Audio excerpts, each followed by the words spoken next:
Welcome to the Tea Mind. I'm Erica, and this is your weekly pause to put the kettle on, slow down, and reconnect with what really matters. So, sometimes in life, you just meet people for a reason, and I really think that I met Rebecca Bonnington, who's today's guest, for a reason. And I remember back in 2017, she was talking at a leadership event at Skyscanner in Edinburgh. And I walked out of the room that evening and my mind had been opened for the first time in a very long time. And I started questioning things that I'd never questioned before. And I was just really intrigued. And for the next week or two, I kept seeing and meeting people who were talking about something called NLP, neuro linguistic programming. I had no idea what it was about, but I kept coming across things to do with it. And then a few weeks later, as luck would have it, or the universe, Rebecca Bonnington turned out to be an amazing NLP trainer. So don't worry if you've never heard of it before, we can get into that in today's conversation. But yeah, I followed those signs, and the next year, 2018, I did my first NLP practitioner training, and it completely changed my life. And yeah, it's quite hard to sort of understate that.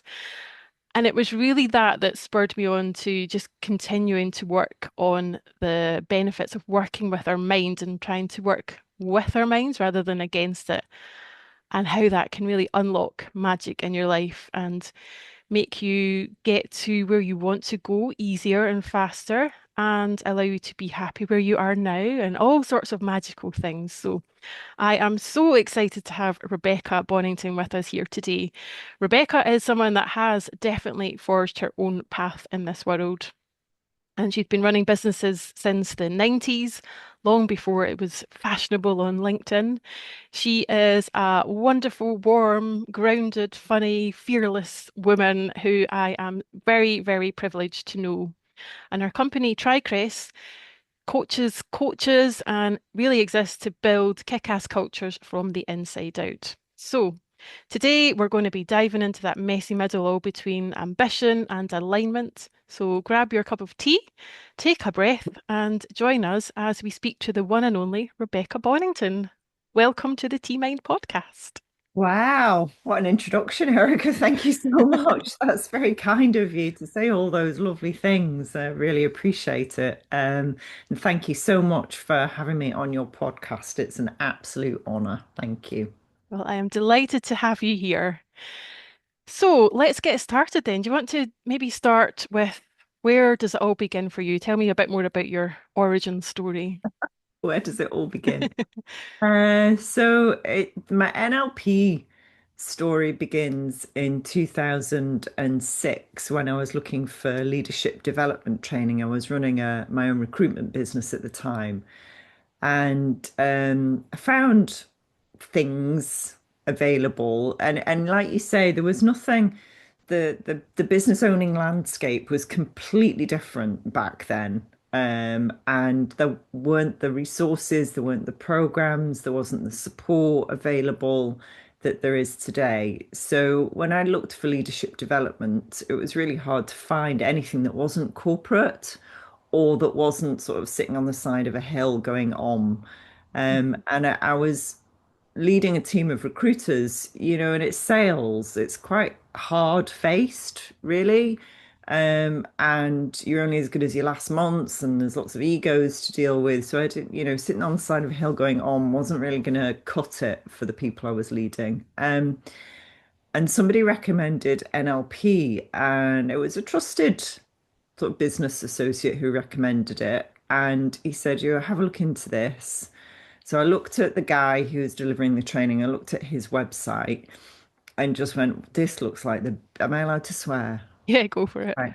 This looks like the biggest load of bullshit I've ever read in my entire life. What a load of nonsense. And I immediately dismissed it.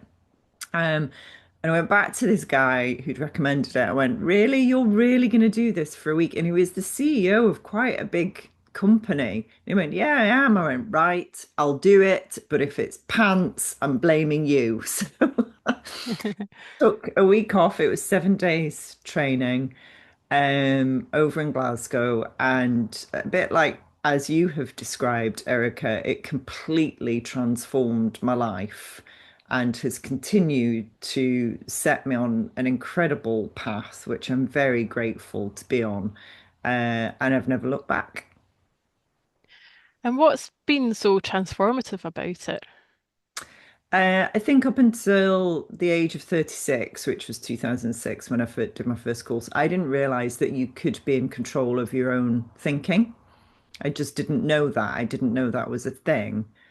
And to learn that and to learn that you are in the driving seat of your own head was incredible, revelatory. At the end of the week, we did a technique called timeline, and it's still one of my favorite techniques because it completely removed the baggage. We all carry baggage, Erica, don't we? But it removed the biggest blockage to my success, freedom, whatever you want to describe it as, in about 20 minutes. And at the time, I'd been divorcing my ex-husband, who was an abusive alcoholic, and it was taking me 3 years. We were getting no further. He'd fleeced me for so much money. It was horrific. And I did this timeline, which cleared up a ton of baggage, completely transformed the way I thought about life, the universe, and everything. And within a week of doing that course, my ex had signed the decree absolute, and we were divorced for a lot less money than he was demanding. And I thought, oh, this works. And all I was no longer afraid of him. I was no longer having panic attacks. And he after that he just left me alone, and that was it. It was sorted. It was done. And from that day on, I thought, right, this I need to share this stuff with the world because imagine what good it can do for other people if it's done that for me in the space of 7 days. Indeed. So perhaps we should explain to people listening what exactly this is. What is NLP for someone that's never heard of it before? In a nutshell, it's language patterns. In its simplest form, it's language patterns. So it's how you use language to understand how you work and how everybody else's work. But it's so much more than that, in that you unpack how you think about things. So if you think about traditional therapy or coaching is all about why, all right? NLP is much more interested in how. So, W.H. Auden said, "You parents, they fuck you up, never a truer word spoken." So, we all know why we're a bit screwed up, parents, previous partners, whatever. But what NLP does is unpack how you're doing the thinking about that. And once you realize that you have control over how you think about stuff that happened to you, you can let it go. And when you work with an NLP coach or practitioner, you let things go literally in 5, 10, 20 minutes that have been haunting you for decades through unpacking how you're doing it and changing a few things. It's very simple. Your brain's very literal. And it works. It absolutely works. So you use a combination of language patterns, trance, and when I say trance, maybe just relaxation or just looking at things very differently. And your brain does the rest for you, and it's incredible. And how does it compare with something like cognitive behavioral therapy or other forms like that? So if you think about the NLP as I like to call it the Wild West, and CBT is the sausage machine. So CBT has been put through the academic sausage machine. So they've done all the double blind testing, there's peer reviewed papers, there's all of that stuff.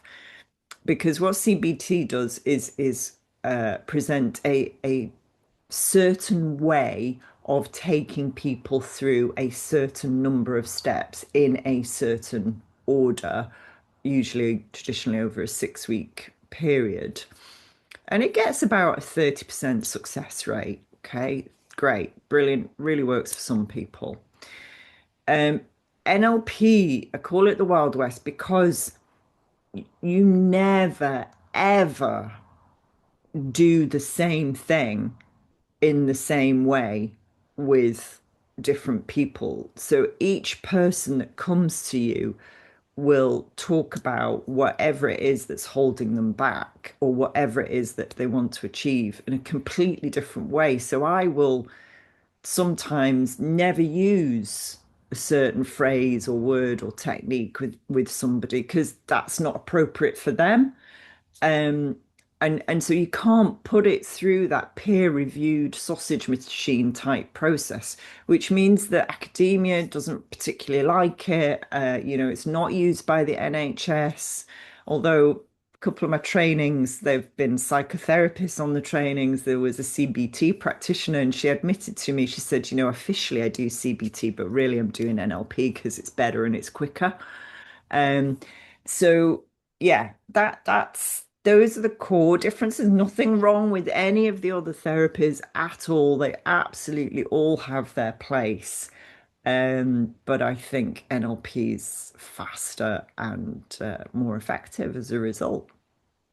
And why is it that it is generally it acts so fast and has really quick outcomes? Because your brain thinks that faster than you think.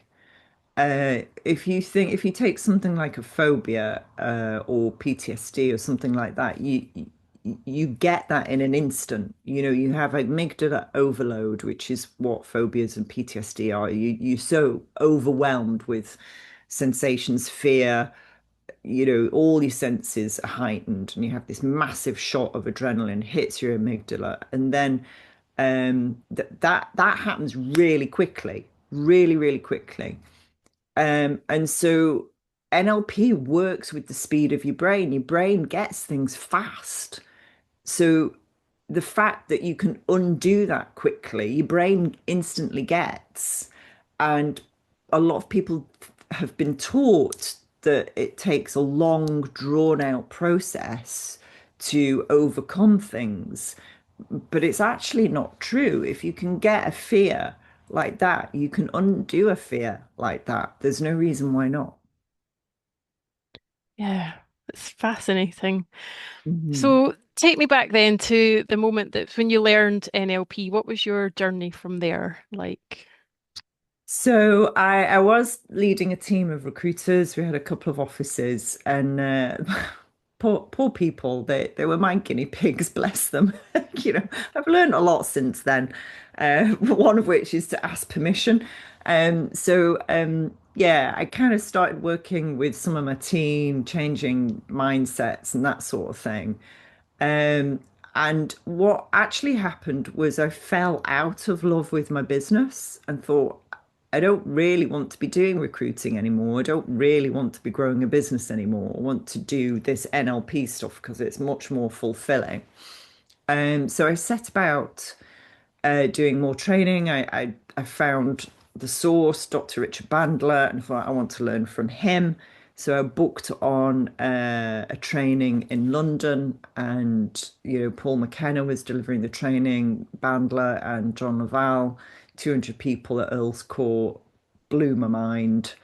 And then I did some more training and I discovered that I did training in Orlando, smaller groups, 80 people, and I did more training there. I did my licensed trainer in 2012. And on top of that, I did other practitioner and master practitioner trainings with a really small group with a wonderful woman called Juno Driscoll down near Gatwick.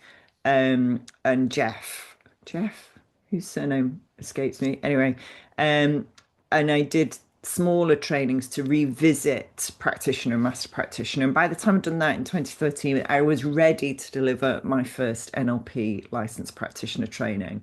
And the banking crash in 2008 had done me a huge favor in that 2 out of 3 of my markets in the recruitment business disappeared.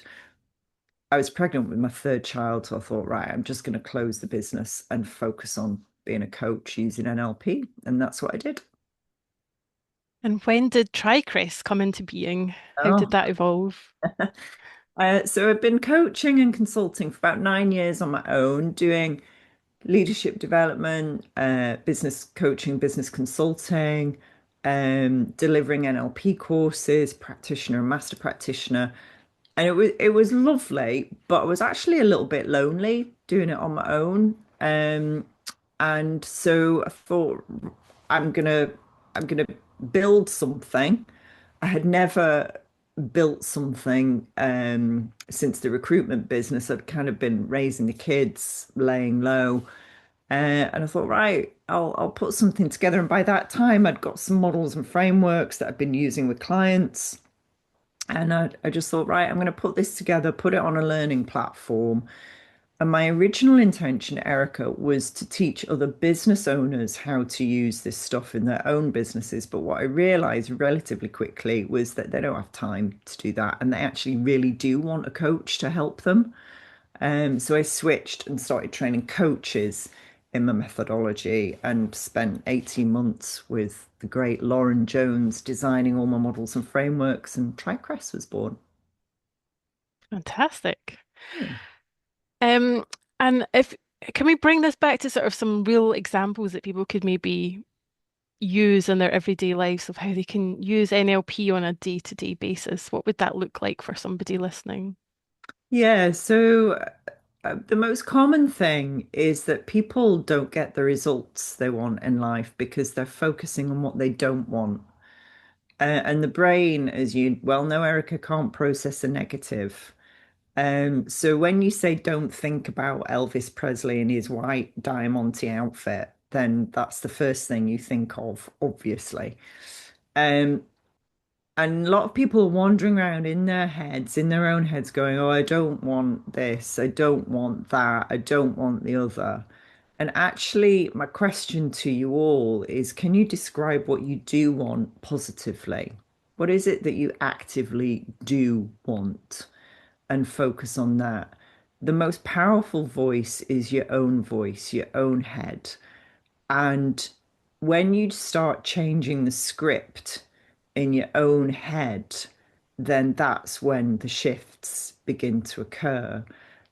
So my husband likes to say it's all right for you. You live in a rose-tinted world. Yes, I do. Thank you very much. It is one that I have carefully crafted in my head because it's my head and I get to decide what's in it. And the minute you realize that, then you start looking around you and listening to what's going on around you, and you go, do you know what? I don't want to fill my head with that. I don't want to spend time with that person because they just suck the living daylights out of my life force like some Death Eater. And you start putting boundaries in, you start talking to yourself differently. I would really recommend people start writing about what they do actively, what they do want, and writing as though they have it now. I am happy and grateful now that I am. Um, and to really just when they come across things that they go, I can't do that. I want you to ask a question. What would happen if I could? What would happen if I could? So the key is to open up possibility, even if it's by a millimeter. And then you become much more aware of the world around you and what's happening, and you choose what you let in and what you keep out. So it starts with how you talk to yourself. Very true. And I like what you said earlier on about realizing that you were the thinker of your own thoughts and you could choose the thoughts. And I had that realization ago years ago, not that long ago though. And I was quite annoyed. I was like, why has nobody told me this before? Surely this is something that you should be teaching children and teaching in schools because it's so useful. Yeah, But I think having that awareness that you can choose your own thoughts into what you put in, you get out yeah. It's so, so powerful. Yeah, and it takes practice. Hmm. You know, so if you've been lucky enough to be brought up knowing that you choose your thoughts, then great, it's a doddle.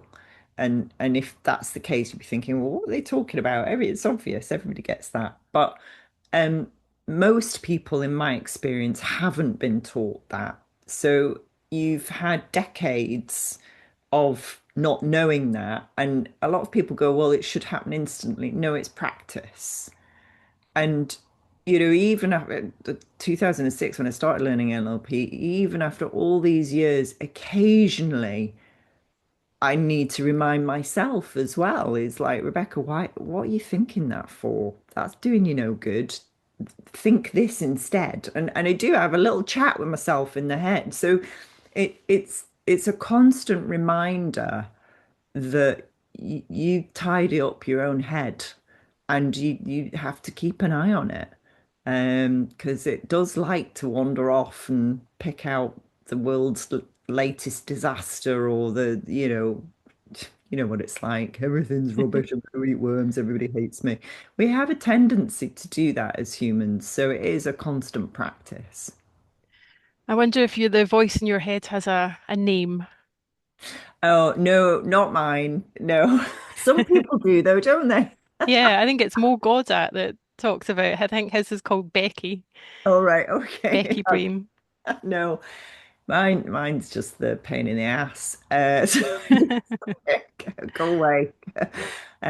Yeah. No, I don't know. I don't have a name for it. That's funny. Mine's called Brenda. Oh, Apologies to any Brendas. It's not personal, but right, all right. it's useful. Give it a persona. Yeah, you can tell it to get lost every now and again. You'll bugger off. Exactly. Yeah.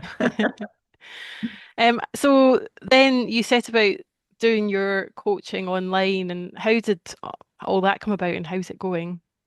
Well, so I had this really bright idea of building an app, which was just a stupid idea, to be honest, Erica. So I just that was a disaster. And I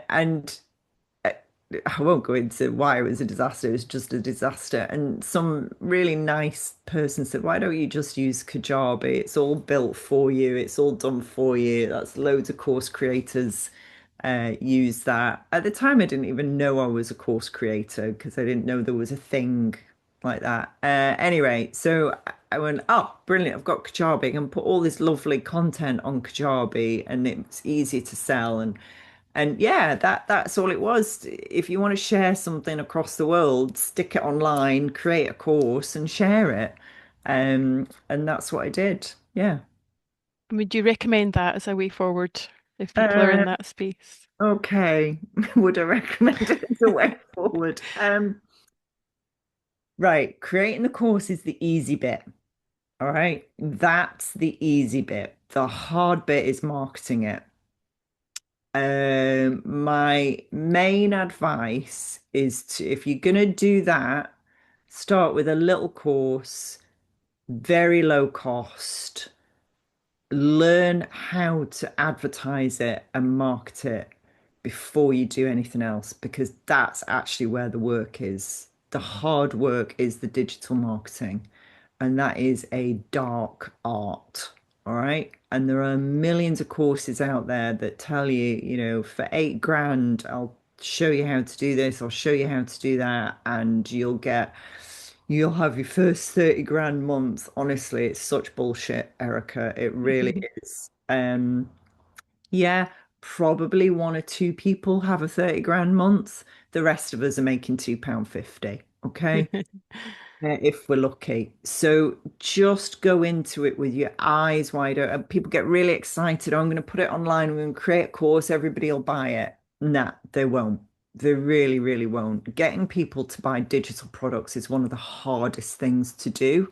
So be prepared for lots of failure, lots of not many people turning up, lots of not many purchases, until you tweak it and you tweak it each time to get it right, to get it right, to get it right. You may be one of the lucky ones who just hits the sweet spot at just the right time and makes thousands of pounds. And I really hope you are. but go in with your eyes open. Yep, yep, we've both been through that. I think Yeah. it's hard work and you need tenacity and resilience to keep going and showing up when nobody else shows up. You really, really do. And to say, oh, it's a passive income is just bullshit as well. It's not, there's nothing passive about it. Yep, I wholeheartedly agree.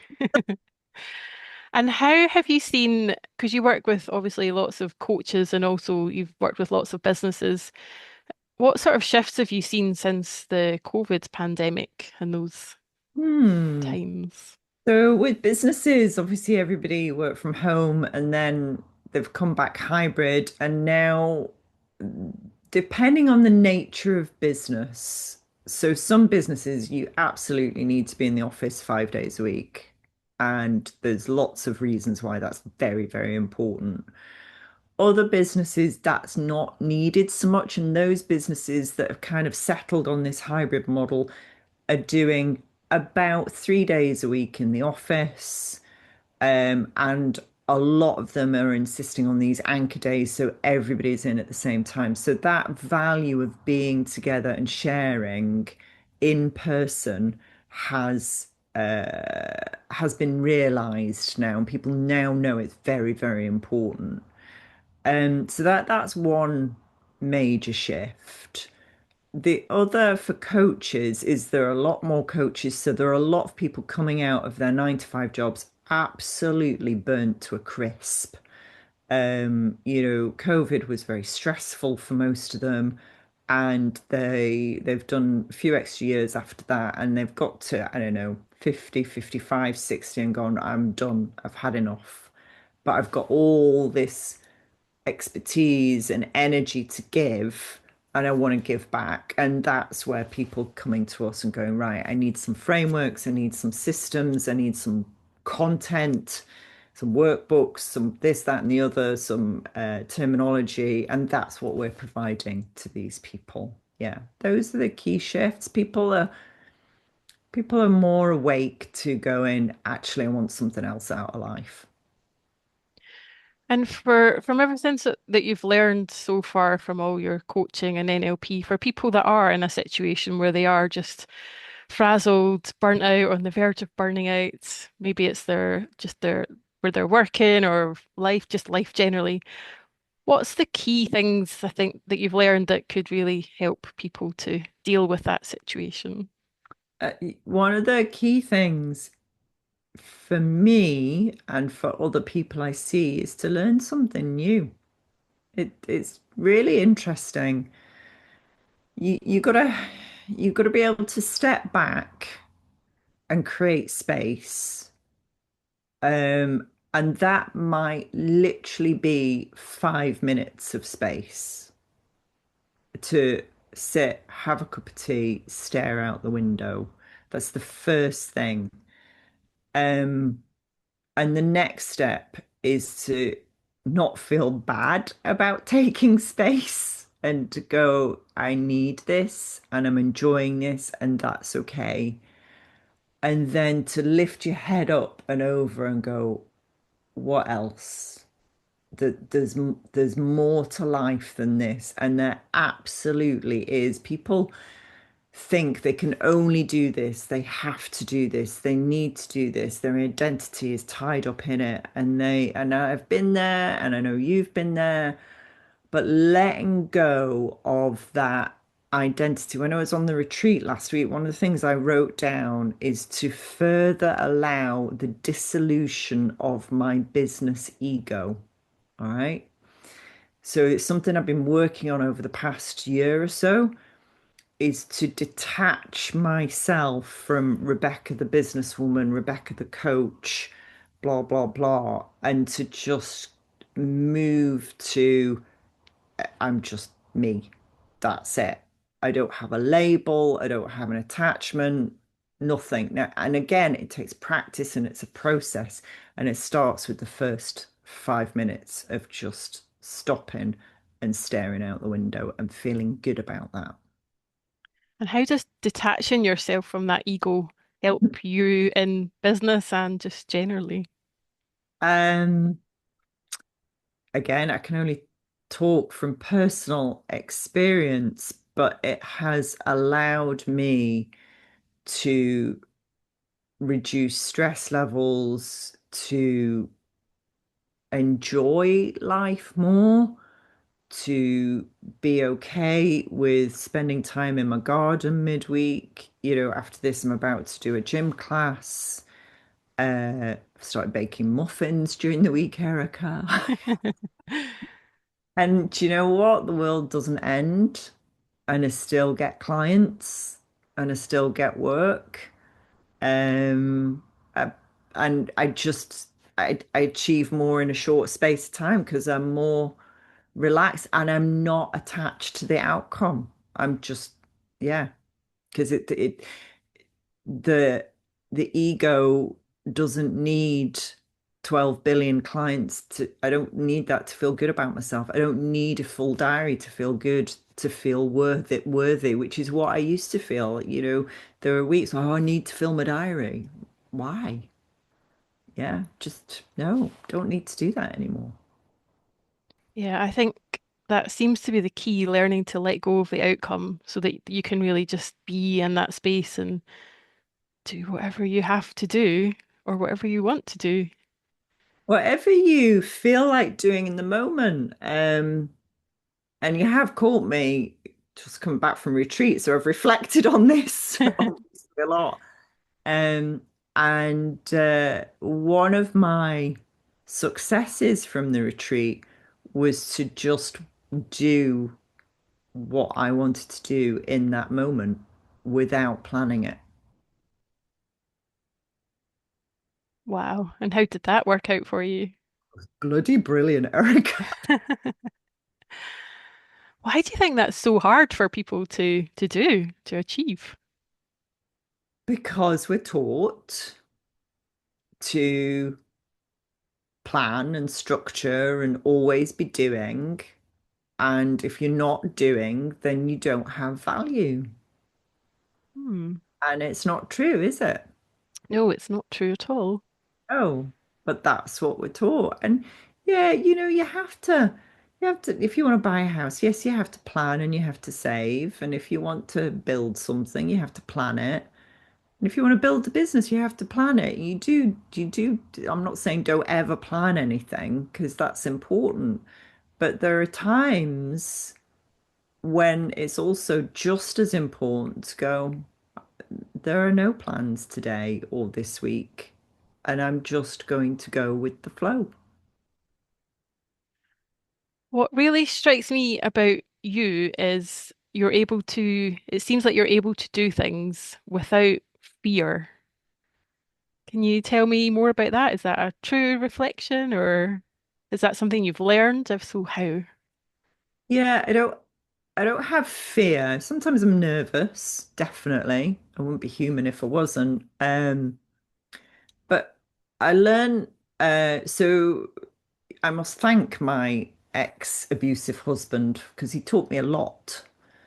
And when I was 33, I left him and I had skin cancer at the time and I had the cancer cut out in the same week. And so two cancers were cut out of my life in the same week at the age of 33. And I had kids who were 6 and 2 at the time. Okay. And I was running a business. It doesn't actually get any scarier than that. Wow, that's a lot to go through. Yeah, it really doesn't get scarier than that. And and I survived. And not only did I survive, but I thrived and built a much better life for myself and my kids. Um, and yeah, you kind of, in the worst days of running a business, the recession, the banking crash, all kinds of things. It's like, uh, listen, I've been through the worst. What else could happen? Nothing, basically, nothing. So that's why I don't get scared of stuff. Yeah, yeah, I think often even if you've not been through something as dramatic as you've been through, even if you mentally go there and think of what is the worst thing that could happen in this situation, Mhm. and then realize what you would do if that did happen, that you would be okay, there's steps you can take. Yeah, it can be very useful as well. Yeah, there's always something you can do. The Hmm. world doesn't stop turning. Yeah. Life goes on. So you've managed to grow all these different businesses and brought up three children at the same time. How, yeah, what have you found about juggling that? And are there things that you wish people were more open about or talked about more? And how has that journey been for you? So I'm 55 next month, and the main learning is it's absolutely exhausting. All right. Um, and I did, did it when I was young and I had energy. So I see some of my clients who are young, they've got loads of energy in their 20s, 30s, and 40s. And my main recommendation is if you're going to do it when you're young and you've got energy. Okay. It's a lot easier to do then. That's not to say that you can't do it when you're older, but understand unless you're one of these people who just has huge amounts of energy, in which case, lucky you, fill your boots, go for it. Okay. I don't. I need 8 hours of sleep every night. And yeah, I would say pace yourself, but when you're at that stage, you don't. So that's going to fall on deaf ears. But for those of you who are open to it, if you can pace yourself, Rome was not built in a day. All those cliches are true. It's a marathon, it's not a sprint. Absolutely true. But at that stage in your life, you don't feel that. It's only with the, wisdom of age that you understand that. Um, and the other thing is, I ran businesses so I could spend time with my kids. And I look at people who have been in the corporate world and have done the 9 to 5, and that's great. That's their choice. That's absolutely fab. If you're lucky enough to be able to work part time, fantastic. Do that if you can. Um, but for me, it was that ability to go, no, I'm taking Friday afternoon off with the kids, or Tuesday afternoon, it used to be. And I'm getting home for tea time and I will walk them to school every day. And that means my business might not grow to be as big and as fancy as somebody else's, but that's okay. And I wonder what you think about the whole 9 to 5, even as business owners, we're still sort of, there's a lot of pressure to conform to that, be available at 9 o'clock till 5 o'clock. What do Mm. you think about that? There's so many different businesses. For some businesses, it's essential. All right. Because that's where, if you open a shop at 2 in the morning, unless it's a chicken kebab shop, you ain't going to get a lot of customers. So, there are some sectors you absolutely have to be there when everybody else is there without a shadow of a doubt. If you're in a role or an industry where that doesn't matter, then that shouldn't matter. And you hopefully are working in an organization that give you that amount of flexibility and are only interested in your output. Um, it's horses for courses. We have our model of 9 to 5 thanks to the Industrial Revolution. Before that, we just worked in agriculture and you worked when the sun came up and you stopped when the sun went down. So in the winter, you work fewer hours. Wouldn't it be lovely to go back to that? But we don't live in that world. It's unrealistic. We've carved out this Industrial Revolution pattern of working um, and to unpick that's not going to happen anytime soon. And obviously, I'm saying those words, Eric, and next week somebody will call the end of 9 to 5 and we'll all stop. But yeah, it's just the pattern we've fallen into. And do you have any thoughts on, obviously, AI is with us already and ever, ever increasing. How Mhm. do you think that's going to affect us in the sort of short to medium term? I That's a think, very big question. Sorry. and I don't think anybody really knows because we can't predict the future. We don't know. We will integrate the new technology into our lives the way we've integrated every form of new technology into our lives. Some of it will be used for good, some of it will be used for bad, some of it will be great, some of it won't be. And it is just like any other new technology. We haven't got our heads around it yet. It's going to take time. Um, Speaking to other people of my age and older, we're all really quite glad we're not new in the workplace. And we're like, thank God we don't have to get too much to grips with that right now. Um, yeah, yeah, it'll have an impact, but who knows what it'll be, Erica? I don't know. Yeah, future. Yeah, it'll be exciting. That's one thing for sure. Well, I don't know. Yeah, some of it will. So I read the guy who wrote *Sapiens*. I can't remember his name, Yuri Haval or something. I've got his book there, and that's why I'm looking at my bookcase. Oh, there it was, *Nexus*.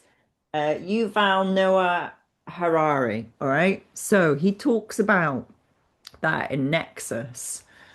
And talks about the printing press and how the printing press changed the world beyond all recognition.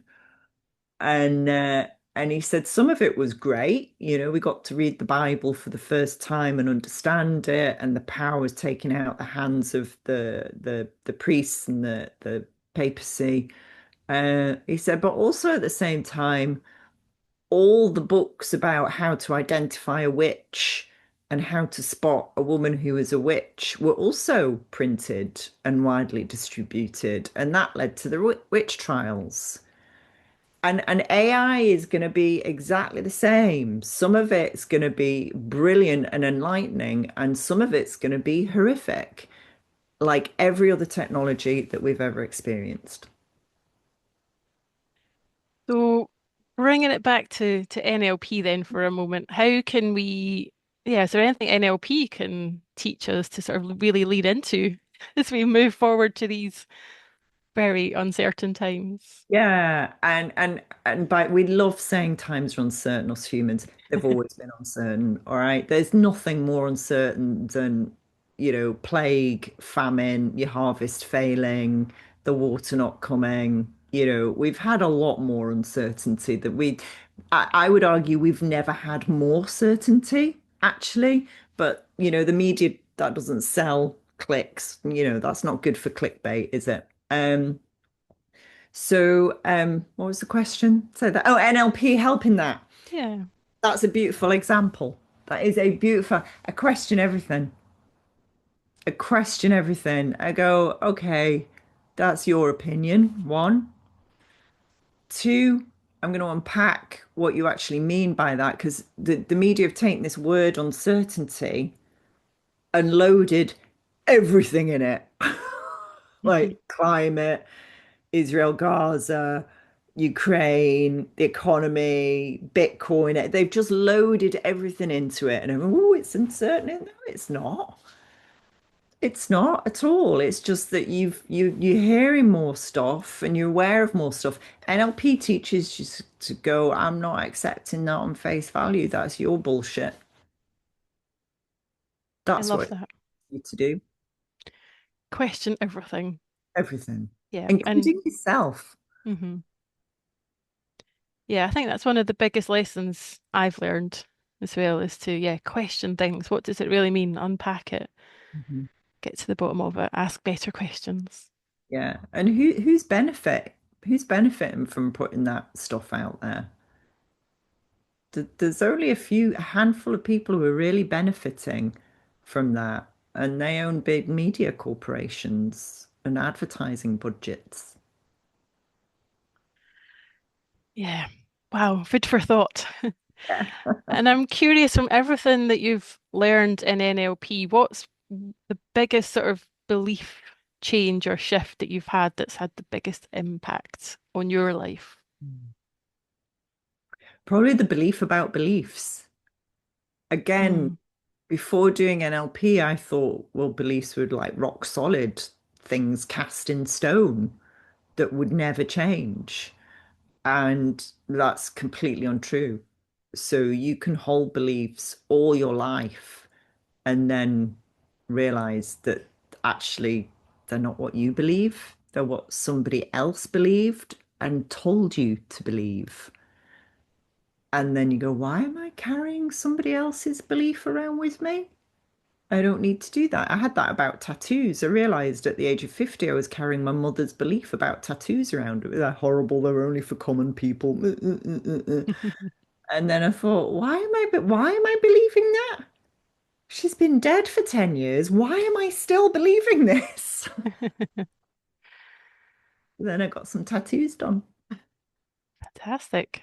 Yeah, and it all starts with the pause, doesn't it? It does. Yeah, it really does.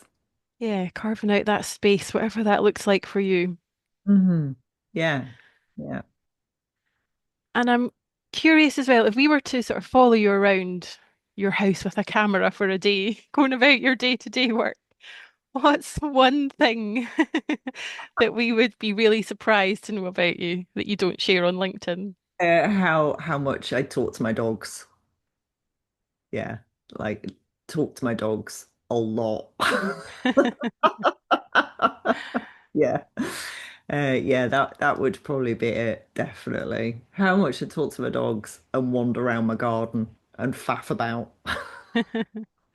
They are beautiful dogs, so I can well understand that.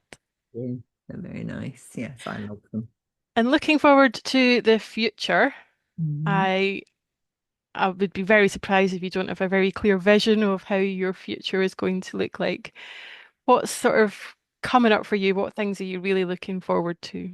Well, you've caught me on a good day, Erica, because I am about to do some work on that.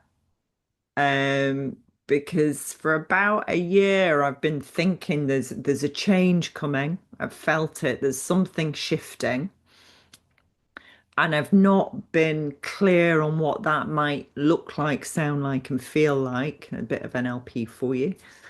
And I'm just exploring that at the moment, actually. That's what I'm looking into. So this afternoon, I just started listening to Chopra on Spotify, and he's got this great little downloadable PDF that there's loads of questions. So I'm gonna look at that. I'm gonna do some unpacking of the spiritual side. I do know. So NLP is very cerebral. There's a bit of spirituality in that you tap in to completely to your unconscious mind. But I suspect the future holds something a little bit more spiritual and maybe more in the body for me rather than just the mind. That's just the mind. You know what I mean? Yeah. Oh, very interesting. Yeah. Because yeah, that mind-body connection, I think that is the holy grail, isn't it? It is, and I'm being drawn to that more and more. Um, so yeah, let's see where it takes me. Have you any idea what that looks like when you say bringing it more into the body, or is it still to be nailed down? Well, I like learning, and I know you like learning. So I'm thinking I might learn to teach yoga, not with the intention of ever teaching it, but actually to learn much more about it. Hmm. And to understand it more. So just listening to Deepak Chopra for a little bit there, I hadn't realized that yoga is about uniting mind and body and spirituality. Um, that's its purpose. So yeah, I think that's the exploring and adventuring I'm going to start looking into. Fascinating. Isn't life wonderful? It's always new things to learn and places to go, Always. people to uncover and discover. It's fab, isn't it? So I'm curious, we're all in the tea mind, we're all about using that pause for tea, the little 3 minutes while your tea's brewing, as you know, to do a little tea routine, just something to help people get some balance in their life and make their day that little bit more special. So, is there maybe one or two things from NLP or just generally in life that you'd really recommend people do while they're pausing for tea today? Hmm. Yeah. While you're pausing for tea, hold your tongue just below the roof of your mouth, behind your teeth, and hold it there while you're pausing for your 3 minutes for tea. And what that will do is clear your head. And actually, having those 3 minutes with nothing on your mind will do you the world of good. Lovely. Well, I really encourage people to try that today when they're pausing for their tea, whatever that tea is. We're in the season of autumn now. We're recording this on the autumn equinox. So, yeah, very exciting. So, With yeah, a new moon, Erica, as well. I know, geez, it's all go. So, yeah, thank you so much for coming on the podcast. I could talk to you for so much longer. There's so much. You've just got so much knowledge and wisdom. So, thank you for coming on and sharing a bit of it with us today. And I really hope people listening found it useful and can take away some of your top tips today Yeah. as they Yeah. pause for tea. So, thank you. Until next time. Thanks, Erica. That was amazing. Really enjoyed it. Thank you very much. That's it for today. I hope something landed. I hope something lifted. And if it did, share it with someone who needs a pause too. If you enjoyed this, you'll love the Tea Mind Substack, where the kettle's always on and we can connect more deeply. Until next time, stay present, sip slowly, and thanks for listening.